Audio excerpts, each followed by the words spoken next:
विधेयकाला काय सांगाल सर? महाराष्ट्राच्या देवेंद्र फडणवीस सरकारने जनसुरक्षा विधेयक आणून या देशातला महाराष्ट्रातला दलित, कष्टकरी, आदिवासी आणि अल्पसंख्याक या बहुजनाचा आवाज दाबण्यासाठी जनविधेयक सुरक्षा हा कायदा आणला आहे. या कायद्यामुळे देशाची लोकशाही, अभिव्यक्ती स्वातंत्र्य आणि आर्टिकल 19 संपू पाहत आहे. यासाठी हा कायदा आणलेला आहे. भांडवलदार, कारखानदार या देशातला जगला पाहिजे आणि दलित, शोषित, पीडित हा म्हणजे कायमचा नष्ट झाला पाहिजे. यासाठी हे जनसुरक्षा विधेयक आणलं आहे.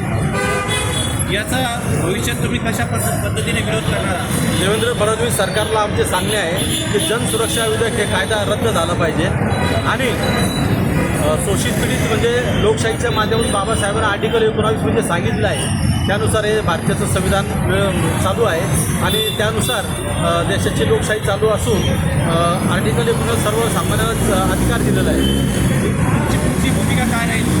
तुमची भूमिका जर जनसुरक्षा विधेयक रद्द झालं नाही तर आम्ही महाराष्ट्रभर सर्व सामाजिक संघटनांसोबत घेऊन राज्यभर आंदोलन उभारतो. आज तुमच्यासोबत कोण कोण होतं?